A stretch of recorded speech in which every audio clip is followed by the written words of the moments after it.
Welcome to selection. आज है 6 दिसंबर 2025। 6 दिसंबर 2025 से जितने भी इम्पोर्टेंट करंट अफेयर बनते हैं सारे हम लोग इस वीडियो में डिस्कस करेंगे।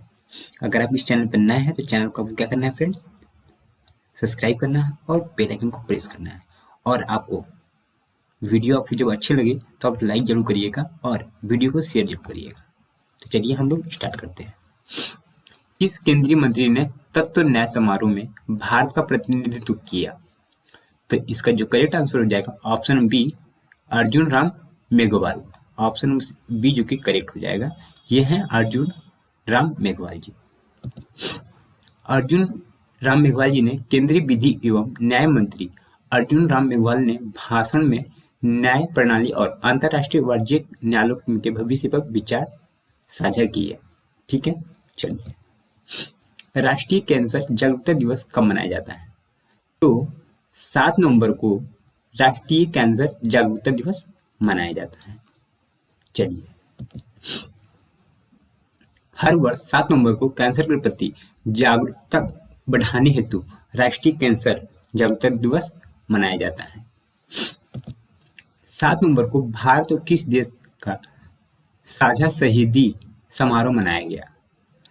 तो ये ऑप्शन बी जो कि करेक्ट आंसर हो जाएगा, फ्रांस। ये है मैप में आपको दिख रहा होगा, फ्रांस और ये है इंडिया। फ्रांस और इंडिया ने 7 नवंबर को दिन ही इन्होंने क्या किया, शहीद समारोह दिवस मनाया। भारत और फ्रांस के शहीदों को श्रद्धांजलि देने हेतु संयुक्त शहीदों समारोह 7 नवंबर को आयोजित किया गया। किस राज्य में स्वतंत्रता सेनानियों के सम्मान में 50 रुपए का विशेष स्मारक सिक्का जारी किया गया है? तो ये पश्चिम बंगाल में, ऑप्शन नंबर सी जो कि करेक्ट आंसर हो जाएगा। देखिए ये मैप में है पश्चिम बंगाल।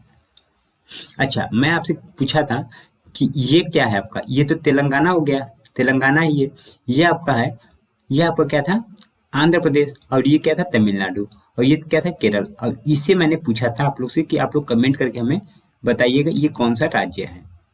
तो ये आपका कर्नाटका राज्य है। कौन सा राज्य है? कर्नाटका। और ये कौन सा है? आपका महाराष्ट्र है। ठीक है, और इतना बात आपको समझ में आ गई। चलिए, पश्चिम बंगाल में स्वतंत्रता सेनानियों के योगदान और सम्मानित करने हेतु 50 रुपए का स्मारक सिक्का जारी किया गया है। ठीक है, चलिए। रेलवे ने किस पर्व के लिए विशेष रेल सेवाएं संचालित किए थे? तो रेलवे ने छठ पूजा के लिए विशेष रेल चलाए थे। ठीक है, चलिए, क्योंकि ये भी कभी कभी क्वेश्चन पूछ लेता है। छठ पूजा के दौरान यात्रियों की भीड़ को प्रतिबंधित करने के लिए विशेष रेलवे सेवाएं चलाई गई थी। किस देश की फ्यूशन डिजिटल एकेडमी का शुभारंभ भारत में किया गया? तो ये सिंगापुर है, सिंगापुर, और सिंगापुर नहीं, ऑप्शन बी जो कि करेक्ट आंसर हो जाएगा। ठीक है, चलिए। सिंगापुर की फ्यूशन डिजिटल एकेडमी का शुभारंभ भारत में किया गया ताकि डिजिटल शिक्षा को बढ़ावा मिल सके। ओके, चलिए। प्रधानमंत्री ने किस नदी संबंधित परियोजनाओं का उद्घाटन किया है? ये साबरमती संबंधित परियोजनाओं का उद्घाटन के लिए इन्होंने किया है। ये है, आपको दिख रहा होगा, ये है आपका साबरमती का जो एक मैप है, ये आपको मैंने दिखाया, आपको देख लीजिए। ठीक है, चलिए। प्रधानमंत्री ने साबरमती नदी तटीय विकास से जुड़ी परियोजनाओं एवं विविध विकास कार्यों का उद्घाटन किया है। इंडिया सिंगापुर स्टार्टअप अपरिस्किल इवेंट का आयोजन किस शहर में हुआ? तो ये आपका, ये देखिए आपको छोटा सा यहाँ पे आपको दिख रहा होगा, ये जो है ये क्या है, इंडिया है। ठीक है, चलिए, सॉरी इंडिया नहीं, दिल्ली है। और इन्होंने दिल्ली में क्या किया, दिल्ली में आयोजन हुआ है। किसका आयोजन हुआ है? स्टार्टअप अपस्किल इवेंट का। दिल्ली में इंडो सिंगापुर स्टार्टअप और पास्कलिंग साझेदारी से जुड़े कार्यक्रम का आयोजन किया गया था। ठीक है, चलिए। अब हम बात करते हैं राष्ट्रीय बीमा योजना के तहत किसानों के अतिरिक्त सुविधा देने वाला नया कदम क्या उठाया गया है? तो नया कदम यही उठाया गया है, बीमा डिजिटल वॉलेट सुविधा का प्रावधान किया गया है डिजिटल वॉलेट। चलिए, किसानों को बीमा सेवाएं डिजिटल तरीके से उपलब्ध कराने हेतु बीमा डिजिटल वॉलेट सुविधा शुरू की गई है। भारत ने किस देश में डेवलपर सम्मेलन का 17वां संस्करण आयोजित किया गया? तो ये आपका कौन सा यूएई, ये जो आपको दिख रहा होगा मैप में, ये है यूएई और ये है आपका प्यारा भारत हम लोग का। तो ऑप्शन नंबर ए जो कि करेक्ट आंसर हो जाएगा। अब हम बात करते हैं आपके स्टैटिक जीके, क्योंकि स्टैटिक जीके भी हमारे एग्जाम में कहीं ना कहीं बहुत बड़ा योगदान रहता है। इसी स्टैटिक जीके की वजह से ही हमारा मन पसंदीदा हम लोग का जो एग्जाम होता है वो हम लोग क्रैक नहीं कर पाते हैं। तो चलिए हम लोग इसको भी पढ़ते हैं।